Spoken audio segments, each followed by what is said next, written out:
O título da nossa meditação nesta manhã: Benoni versus Benjamim.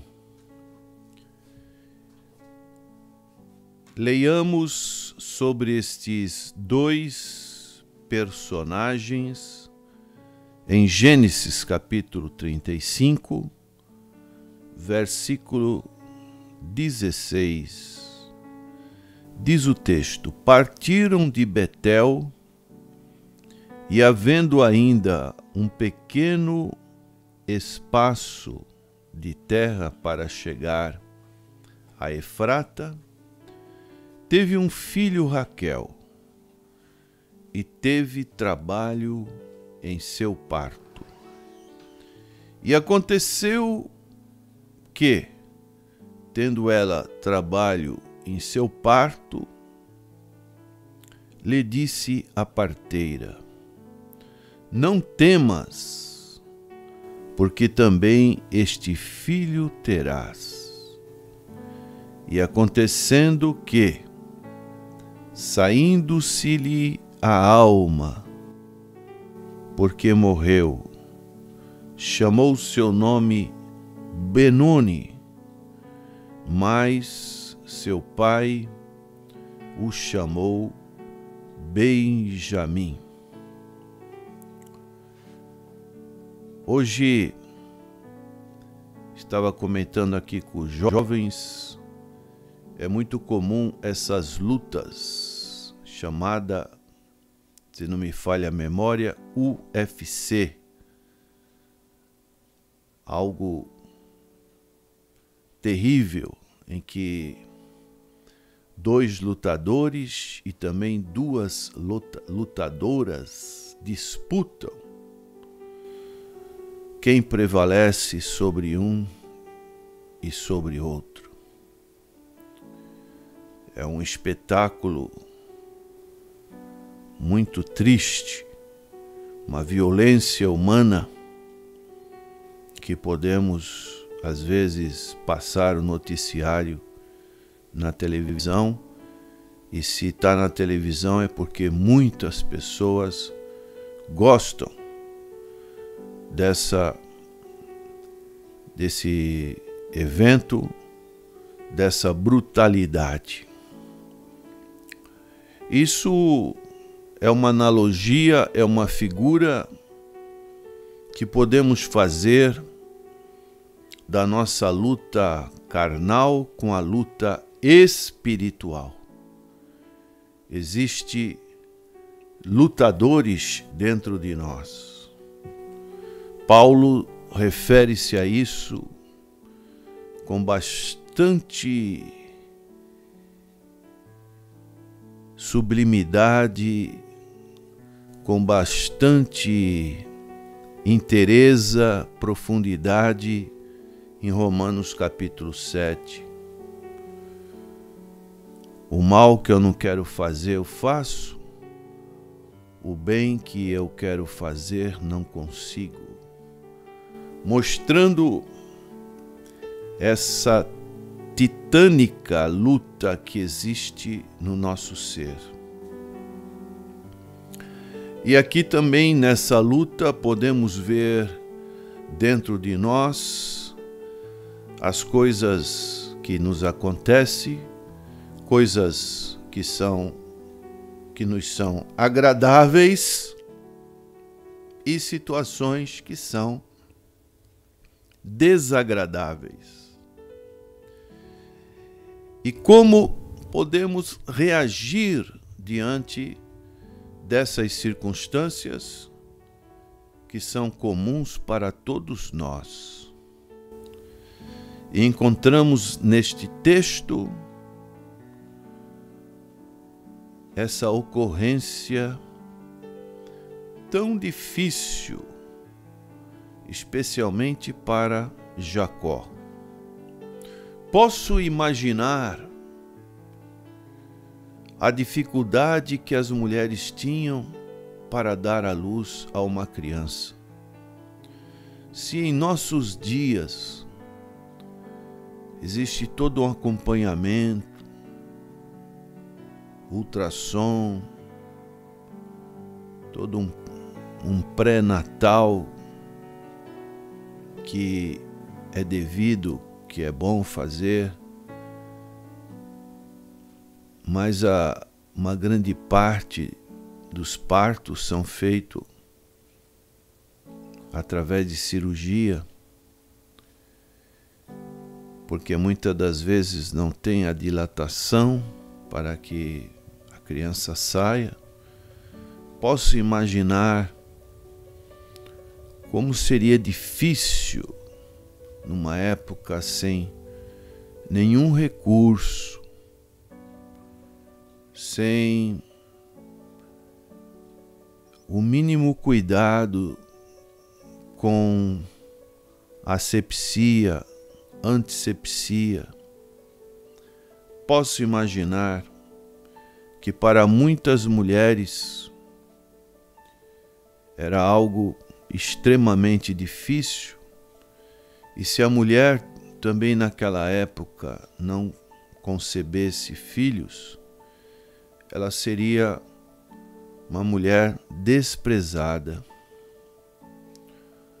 E Raquel teve essas características, teve dificuldade para engravidar.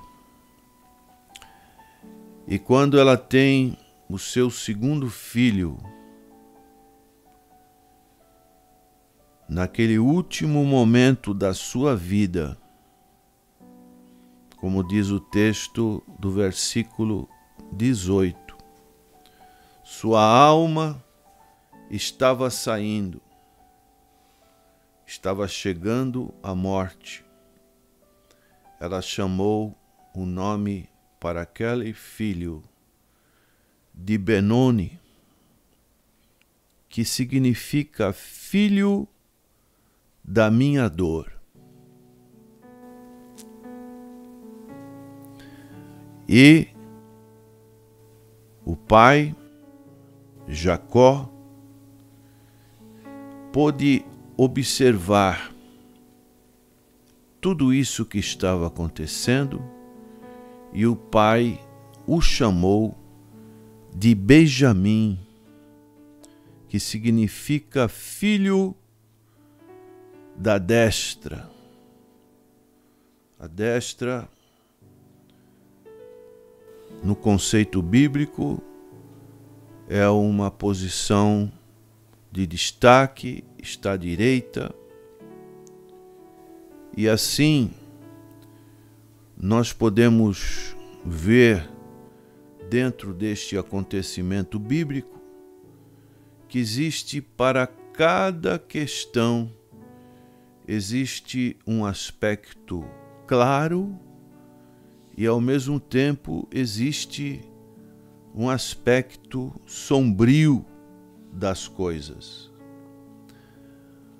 A situação de Raquel, ela foi dominada pela tristeza do seu trabalho de parto e veio a falecer. A atitude de Jacó, que com certeza chorou profundamente por aquela mulher que ele tanto amava, que ele trabalhou 14 anos para o seu sogro Labão, ele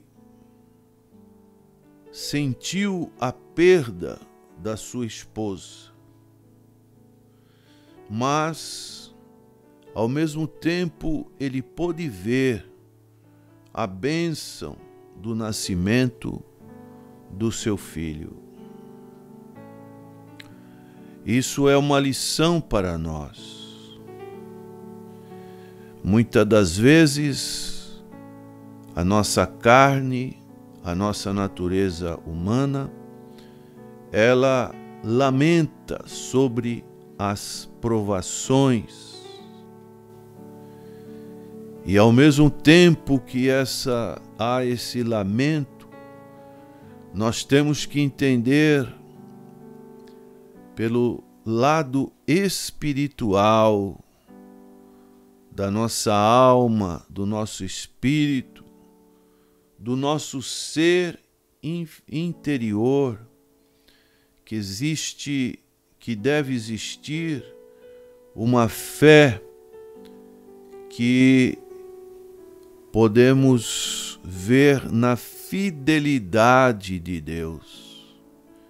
Deus é fiel e diante de todas as possíveis calamidades que Benoni pode nos trazer, nós temos que olhar para Benjamim. Podemos citar o exemplo de Sansão.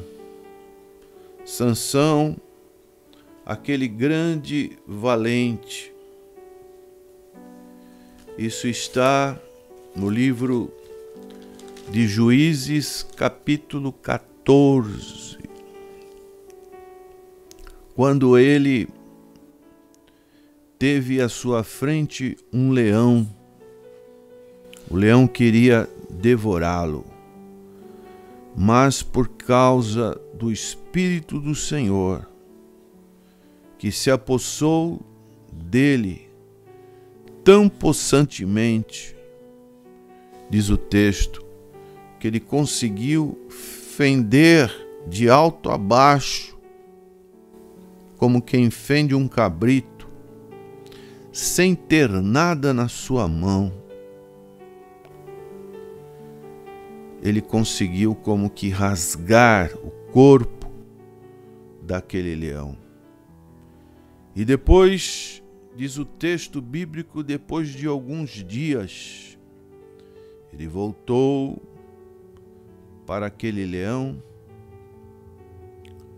e ele viu aquele corpo do leão morto, e no corpo do leão morto havia um enxame de abelhas com mel. E Sansão tomou-o nas suas mãos e foi-se andando e comendo dele. Então nós podemos ver o que existe em nossas vidas, nos acontecimentos. Sempre vai existir o que podemos chamar de uma dualidade. Vão acontecer circunstâncias negativas e circunstâncias positivas, circunstâncias adversas que a vida tem para nos oferecer. Isso tudo está dentro da permissão de Deus, se nós estamos debaixo da aliança do Senhor, da autoridade do Senhor. O apóstolo Paulo diz em Romanos 8, 28, sabemos que todas as coisas cooperam para o bem daqueles que amam a Deus. Infelizmente, hoje existem doutrinas que não têm uma formação inteiramente bíblica, uma doutrina triunfalista, que o crente não pode ficar doente, coisas que analisamos que está totalmente incorreta daquilo que Deus tem para nos oferecer. O sofrimento, ele faz parte do nosso aprimoramento aqui neste mundo. É a maneira que Deus muitas das vezes utiliza para nos fazer crescer na sua graça, na maturidade espiritual. Mas tem muitos crentes que não entendem essa situação que ocorre e começam a desanimar, a esfriar na fé cristã E assim, ao invés de crescer na união com Cristo, eles acabam se afastando de Cristo. Este é um exemplo que podemos dar. Um outro exemplo que encontramos na Bíblia é o que encontramos na vida de Jó. Jó passou por grandes adversidades, mas essas adversidades fizeram com que Jó pudesse estar mais íntimo de Deus. Podemos citar isso no capítulo 3 de Jó,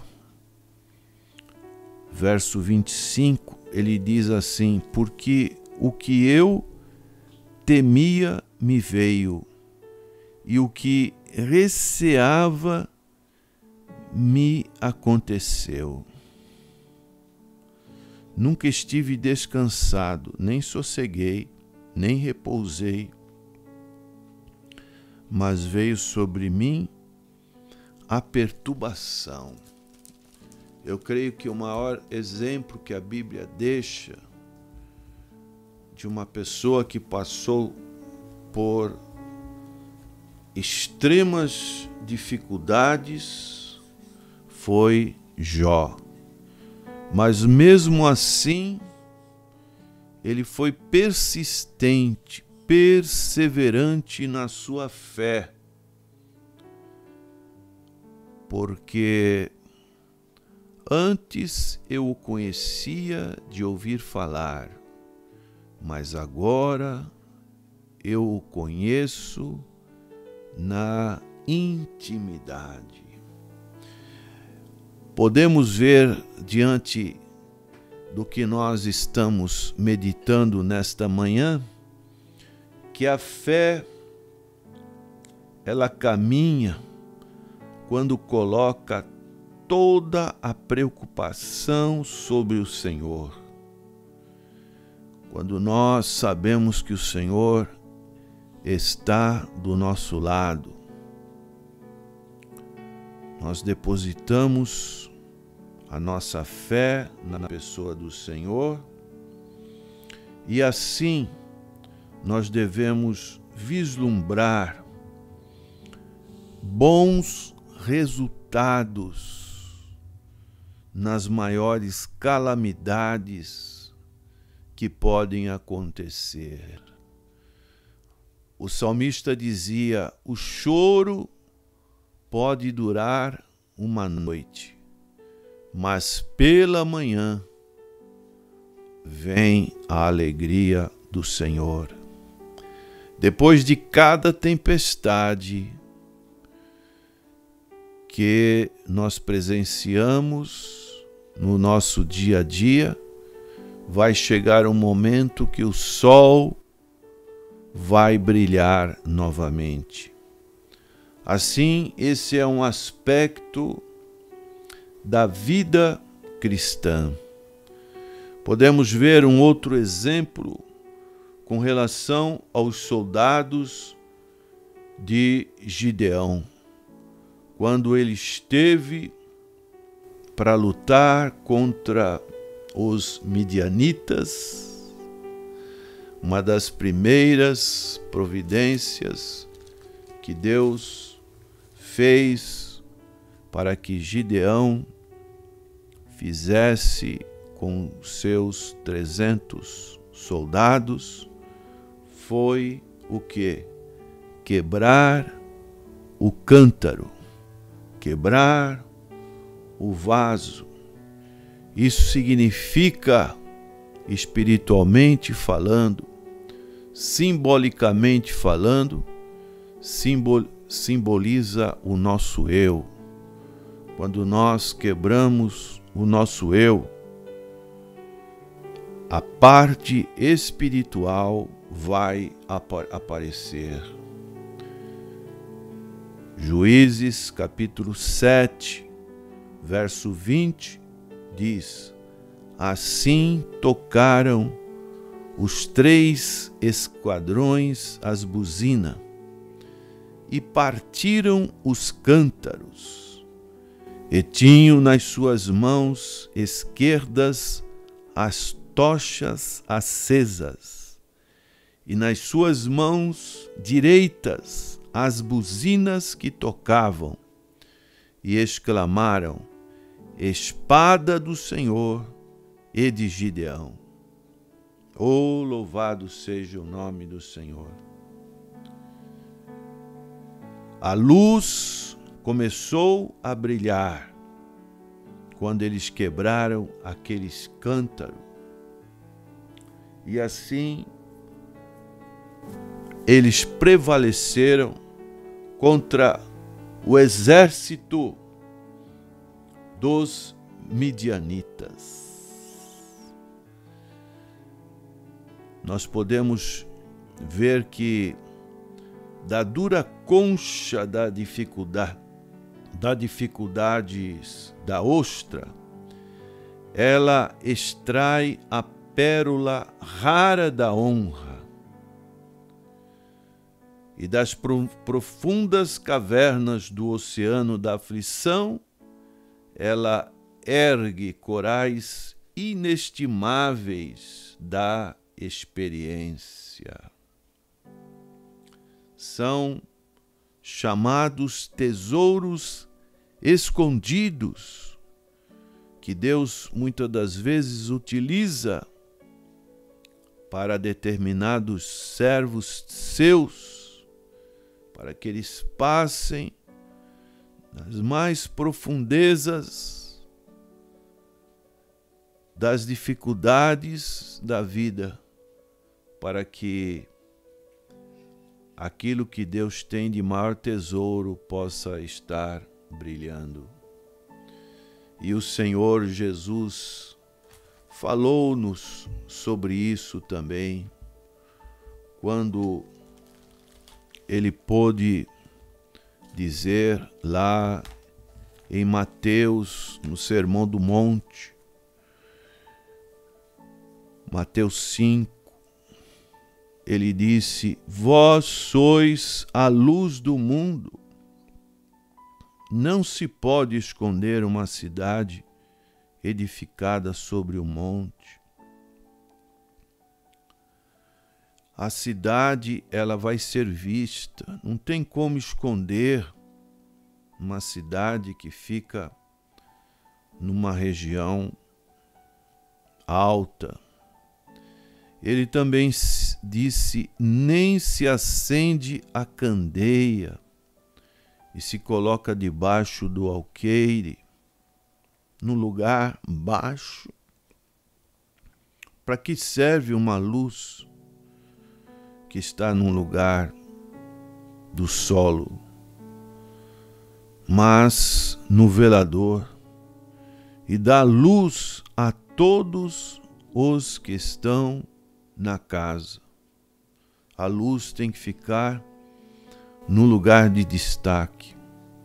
Assim resplandeça a vossa luz diante dos homens, para que vejam as vossas boas obras e glorifiquem o vosso Pai que está nos céus. Nós temos que aproveitar as oportunidades para que realmente nós possamos extrair o melhor de cada coisa que o Senhor tem para nos oferecer. A mulher, aquela Maria, irmã de Lázaro, ela percebeu isso e guardou talvez o que ela tinha de maior valor materialmente falando. era uma libra de unguento de nardo puro, de muito preço, diz a Bíblia. Mas ela pegou aquele cântaro, aquele vaso, e ela ungiu os pés do Senhor Jesus e enxugou-lhe os pés com seus cabelos, e diz o texto que encheu a casa do cheiro do unguento. Ela deu o que ela tinha de mais valor, ela quebrou o seu cântaro, ela quebrou a sua carne e ofereceu ao Senhor Jesus Cristo. Assim também, quando nós devemos fazer na nossa caminhada cristã, vão acontecer como aconteceu na vida de Jacó. Às vezes perdermos o que nós temos de mais valor no ente querido, mas mesmo assim temos que permanecer firme nas promessas do Senhor. Quando a própria morte chega, nós devemos pensar que a fé, ela aponta para a luz da ressurreição além do túmulo. A fé aponta para a glorificação próxima do Senhor Jesus Cristo. É o que Paulo nos ensina lá em 1 Coríntios, capítulo 15. E quando nós fazemos isso, o nosso Benoni, que é o filho da dor, ele vai morrer. E o nosso Benjamim, que é o filho da nossa espiritualidade para com Jesus Cristo, o filho da felicidade, ele vai começar a viver nas nossas vidas. Benoni ou Benjamim, qual tem sido a sua realidade? Que Deus possa fazer com que através do seu Espírito Santo Ele possa estar te esclarecendo. E mesmo que você tenha um Benoni, filho da dor, você saiba olhar para Benjamim, que é o filho da felicidade. Oramos por essa atitude, em nome de nosso Senhor e Salvador Jesus Cristo. Amém.